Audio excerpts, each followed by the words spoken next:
Um, Good afternoon to each and everyone. I think this is the first time you saw a speaker wearing this tribal attire.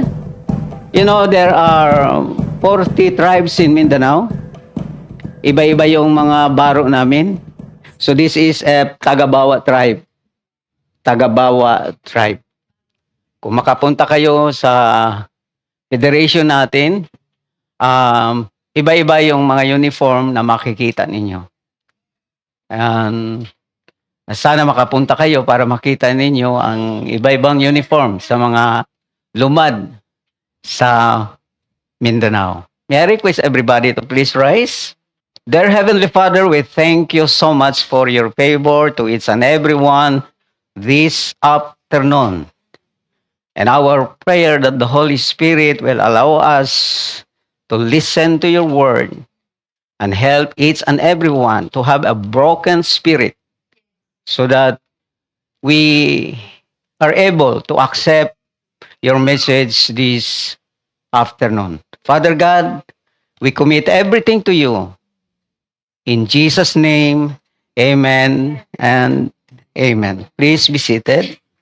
Our message for today is about Noah, of course, together with his family. Noah was found rooted in grace in the eyes of the Lord.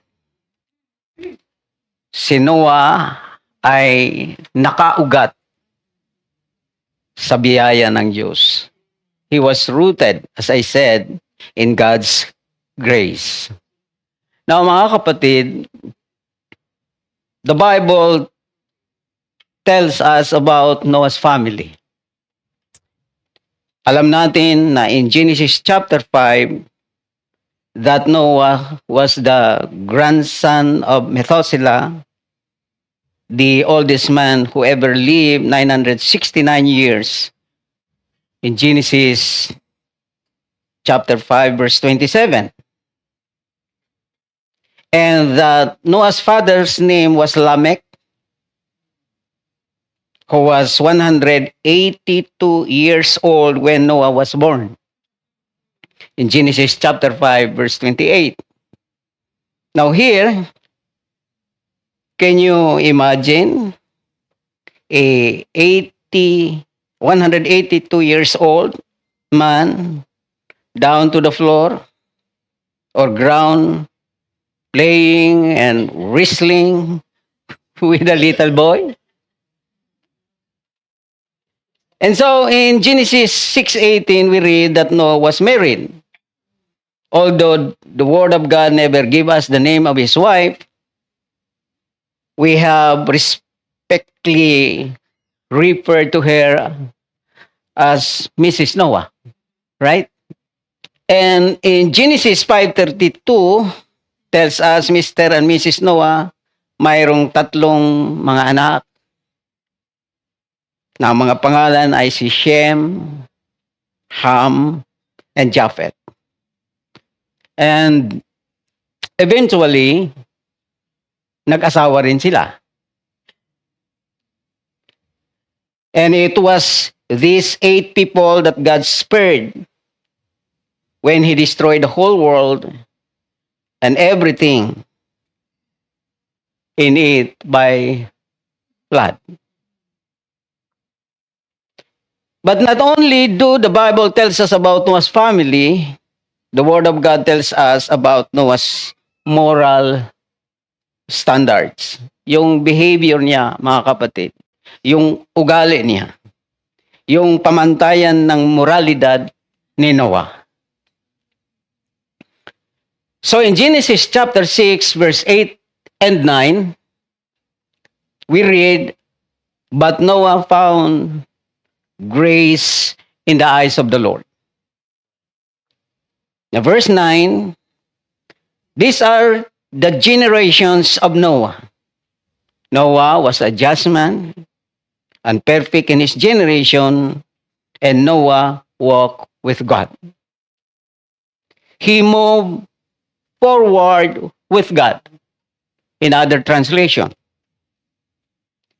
So in Genesis chapter 6 verse 5 tells us that there was a complete collapse of morals that time. Nagkaroon ng ganap na pagbagsak ng mga moral. According to the scripture, and God saw that the wickedness of man was great in the earth, and that every imaginations of the thought of his heart was purely evil. This was the very shocking description of the world that time, my beloved brethren. Where Noah lived in. The entire world was very, very evil. Now, how many people are we talking about this era? Hindi natin alam, but some Bible scholar estimate that the world population in Noah's day could have been as low as 750 million. That's the result of their study. Now, mga kapatid, imagine living in a society where any man could take anything he wanted from another man by force or by death. Whether it be his personal possessions, his home, or his family. Imagine you walk out your door each day and violence, crime, killings covered everywhere you go. This is the world Noah lived in, lawless, very barbaric world, without love or concern for the other. Now, not only was there a complete collapse of morals, there was also a complete collapse of marriage. Nagkaroon ng ganap na pagbagsak ng kasal. I don't know kung tama bang translation ko sa Tagalog. Kayo na ang bahala. In Matthew chapter 24, verse 38, we read, "For us in the days that were before the flood, they were eating and drinking, marrying, and giving in marriage until the day that Noah entered into the ark." So, in the days of Noah, all of humanity had turned away from God to a life of wickedness and rebellion. But Noah's moral and his marriage were in complete opposition to the norms of his generation. Iba talaga si Noah. By all appearances, Noah's marriage, of course, kasama na yung tatlong anak niya, was according to God's design, rather than by the godless marital standard of his eras. And that is true. In the days of Noah, every human beings didn't talk about God. They didn't want anything to do with God. All of humanity was blanket in darkness of sin. But in the midst of all this wickedness stood one man, and that person is Noah. Siya lang. Noah, according to the scripture, Noah was a just man, a perfect man and walk with God. As I said, iba si Noah compare sa ibang tao that time. Question, mga kapatid. How Noah found favor in the eyes of God? First of all, God looked upon him with favor because Noah walked with God. Matuwid siyang naglakad kasama ang Diyos. Amen po ba? Palakpakan po natin ang ating Panginoon. Matuwid siyang naglakad kasama ang Diyos. And that is what the Bible tells us, Genesis 6:9. Noah was a just man and perfect in his generation, and Noah walked with God. May sinabi si Pablo sa Colossians 2:6. Sabi niya, yamang tinanggap na ninyo si Kristo Jesus bilang Panginoon, mamuhay kayo na may pakikipag-isa sa Kanya. And while everyone around him chose to walk what was right in their own eyes, Noah chose to walk with God. Yun ang buhay ni Noah, mga kapatid.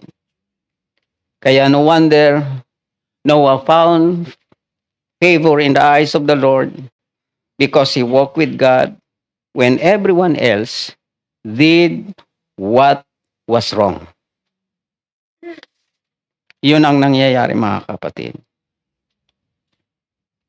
So mga kapatid,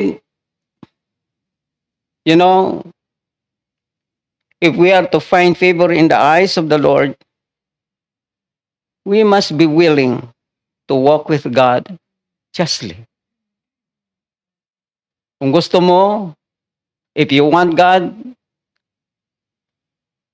to bless you, walk with Him justly. Yun ang desire ng Panginoon sa bawat isa sa atin. Then second, what did Noah do that caused God to look upon him with favor? It is because he walked with God perfectly. Perpektong naglakad si Noah kasama ang Diyos. Genesis 6:9 again, Noah was a just man and perfect in his generation, and Noah walked with God. Yun ang sinasabi sa banal na aklat. Now this doesn't mean that Noah was a perfect or sinless, but rather when compared to the godless generation that time, Noah lived his life by the highest and most perfect standard. He obeyed God. Now in Genesis 6:22 says, thus did Noah according to all that God commanded him, so did he. Now I tell you, my beloved brethren, the mission God for Noah to do required a tremendous amount of attention to detail. For one thing, Noah was to build the ark out of gopher wood. Hindi lawaan. Hindi po cedar. Hindi pine tree. But gopher wood. And that is exactly what the Bible tells us in Genesis 6:14. Sabi ng Panginoon, make thee an ark of gopher wood. For another, Noah was to build the ark 300 cubits long. Sa NIV, 400 feet long.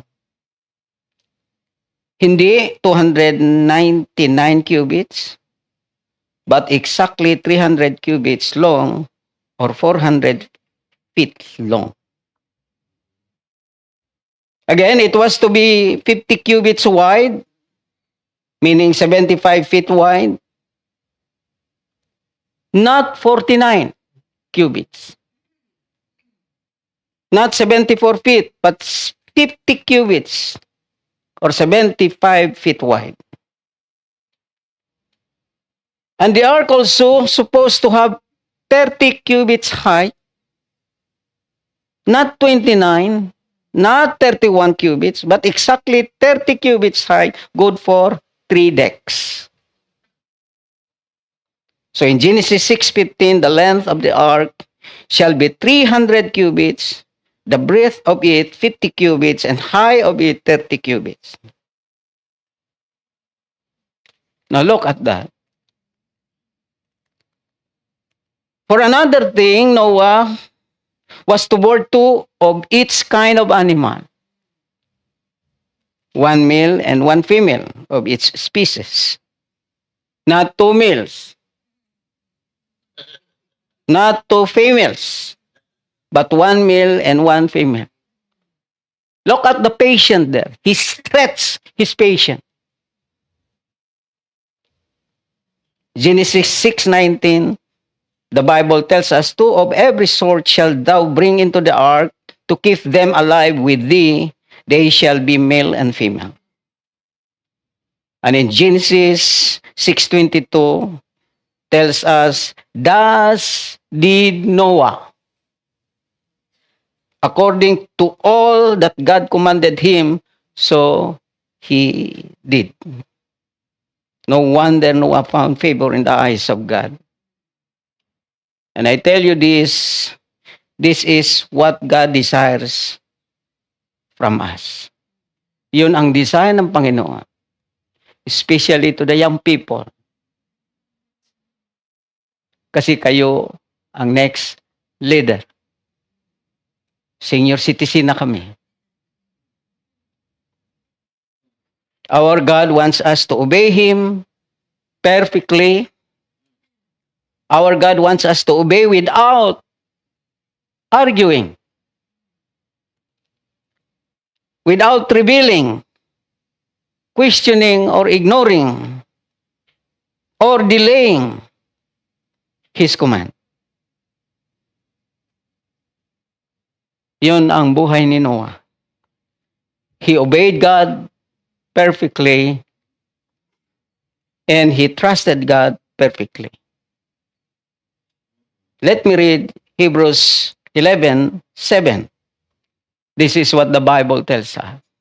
By faith, Noah, being warned of God of things not seen as yet, moved with fear, prepared an ark to the saving of his, read it, household. Takot si Noah na may isang anak niya na mawala. Kaya he prepared this ark para sa kanyang pamilya. Mga kapatid. Yes, we learned that the ark was 550 long, 75 feet wide, and 45 feet high. And I tell you this wasn't a weekend hobby. Hindi ito part-time, mga kapatid. This was a full-time job without salary. No 13th month. Now, do we know how much faith is required of Noah? Nang sinabihan siya ng Panginoon that God going to destroy the world by flood, hindi ito nangyari next week. Hindi ito nangyari next month or next year or in the next 10 years or even 50 years. Look at the patience ng ating kapatid na Noah. He stretched his patience just to follow the Lord. Just to obey the Lord. Some scholars Sabi nila, it didn't happen until 120 years later. But the Bible is very silent because if you study the Bible, Genesis 5:32, he was 500 years old nung nagkaroon siya ng mga anak. Sa Genesis chapter 7 verse 6, he was 600 years old nang nagkaroon ng sakuna, flood. Kaya maybe 75 years to 100 between nangyari yung sakuna. So ngayon, despite of the delay, the mockery and ridicule and insult he received, Noah picked up his lagari, his axe and hammer and went to work every day for 10 years, 20 years, 30 years, 50 years. Ulan lang, hindi na tayo magpunta sa church. Nakakutsi pa kayo? Alam nyo kami, nang naging presidente ako ng tribal convention, Pastor, kabayo. Ano ba yung kabayo sa Tagalog? Horse. O, English naman kami.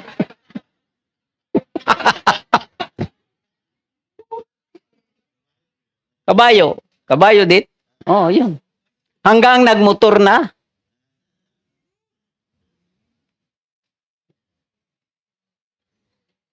And by faith and for the saving of his household, Noah kept building the ark exactly as God had commanded him. You know, mga kapatid, ang spiritual lessons here, you know, God's promise don't always come through immediately. Sometimes it's week, month, and sometimes even years before we see the answer to our prayers. Huwag lang kayong mainip. Just wait. Ay, yung mga young people, you know, I always address to the young people. Kasi kayo ang susunod eh. Kayo ang susunod, tatayo dito.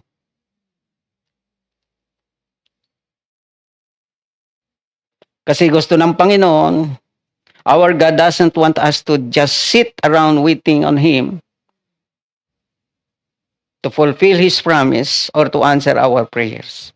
Ang gusto ng Panginoon sa atin, you have to pick up your axe and hammer and keep walking and obeying and trusting perfectly each and every day. Kaya, nung nakinig ako sa cell group meeting, from Monday to Saturday ang activity. Every day. Plus Sunday, talagang i-bless kayo ng Panginoon. Marami akong natutunan sa meeting ninyo. Baka one of these days, inviting ko si Pastor, ang iba sa inyo, turuan mo kami sa ginagawa ninyo. Yes, that's true. I'm not kidding. I'm very much serious. Gusto ko maging busy rin tayo sa Mindanao. Kami. Na ngayon mga kapatid, Noah walked with God because his faith marked into actions. May action yung faith niya. Ang pananampalataya ni Noah ay naipakita sa kanyang mga gawa. His faith was marked by actions. Now, let me read again Hebrews 11:7. Sabi ng Biblia, by faith Noah being warned of God of things not seen as yet, moved with fear, prepared an ark to the saving of his household. Tama rin si Pablo sa kanyang sinasabi, rooted and built up in Him and established in the faith as you were instructed and overflowing with thanksgiving. Now look, in Genesis chapter 7 verse 1, we read, "And the Lord said unto Noah, Come thou and thy house into the ark." Now look, verse 7, "And Noah went in, and his sons, and his wife, and his sons' wives with him into the ark, because of the waters of the flood." Whether you like it or not, there is flood around you. Maybe financial problems. Whatever problems you will encounter, that's flood. And look at Noah. He secured his family. Now let me show you into details of Genesis chapter 7, verse 1 and 7. The first fact is that Noah went in. He went in first. And this was right, my beloved brethren, because Noah was the leader. Spiritually speaking, I will address to the parents, the husband is the head of the household, you should go to Christ first. Kayo ang dapat mauna na makita ng mga anak na sumusunod ng Panginoon. Again, I address to the young people. Baka wag mainip, ipagdasal sa Panginoon ang future na maging kasama ninyo. Amen po ba? You are a father, whether you like it or not, mayroon kang mga anak. And I tell you this, you will have to blame if your children go astray. Bakit nag-expect ka na sa akin na sumusunod ng Panginoon? Vices yung ama ko. Carnal yung ama ko. Hindi ko makikita yung ama ko sa church. And now you are expecting me na born again?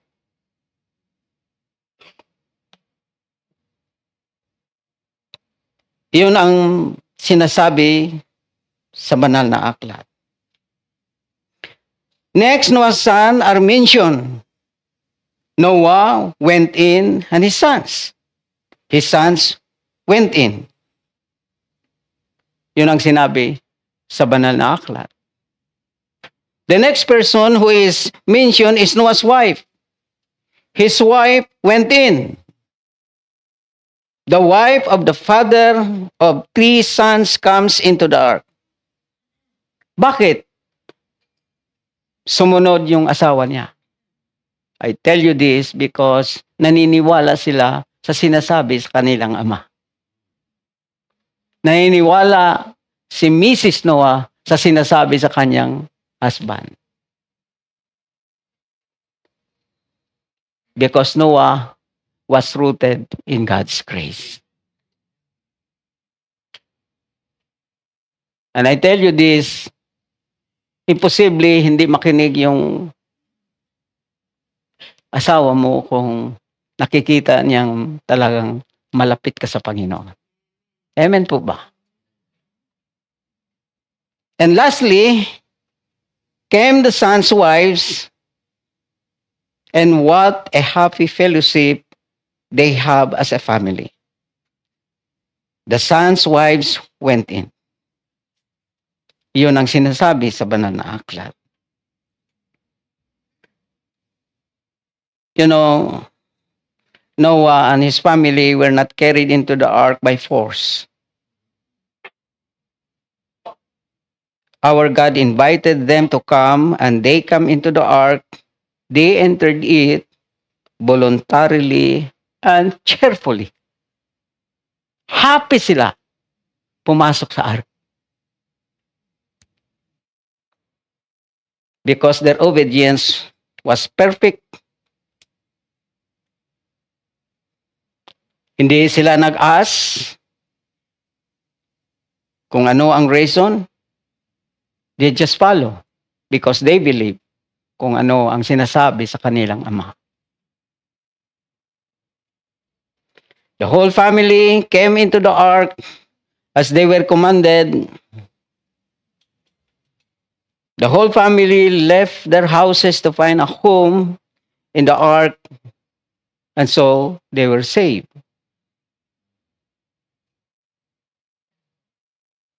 Noah does not like Lot's family. In Genesis 19:16 and 26, the angels held their hand, including his wife.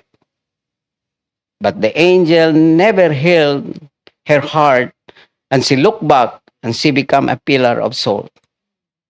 Very materialistic si Mrs. Lot.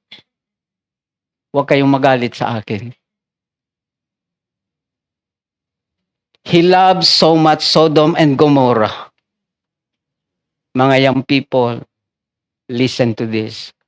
Sabi ni Jesus, remember Lot's wife. Kaya mga kapatid, make it your daily and nightly prayer para walang ma-left behind sa pamilya mo. Magkaroon tayo ng final reunion in heaven kasama ang pamilya mo. See? Noah and his family came into the ark as a minority and went out of the ark as a majority. How many people sa buong mundo? Maybe 8 billion. Minority tayo dahil marami sila. Pero sa harap ng Panginoon, majority na tayo. Amen? What a happy and blessed family. And God blessed them, and their blessing was extended and reached us through Noah, Shem, Abraham, David, and ultimately our Lord Jesus Christ. Now, presently, as the body of Christ, we worship together. And this fellowship will be forever and ever in heaven. Our fellowship here will continue in the presence of God. Now, the body of Christ, which is the church, is just like a family. Pamilya po tayo. Marami kayong pamilya sa Mindanao. So this family, Community of Praise, Worldwide Ministries, has been blessed by God and has reached the Philippine Tribal Convention of Southern Baptist Churches. Ang pamilyang ito, bilang Community of Praise, pinagpala kayo ng Diyos. And I tell you this, nakarating sa Philippine Tribal Convention of SBC sa Mindanao. Kaya ang dasal namin, more blessing to this family. More blessing sa Community of Praise and to the next generation. Ngayon, si Pastor Pacolor, palagi kaming mag-usap. But whether you like it or not, mawala na kami, kayo na rin ang mag-communicate sa mga anak namin at mga young people namin doon sa Mindanao. At dagdag pang pagpapala sa pamilyang ito at sa susunod pang henerasyon hanggang bumalik ang ating Panginoon. Amen? So mayroon akong ipakita sa inyo, mga kapatid.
That's why I'm here today.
Kami sa Lumat.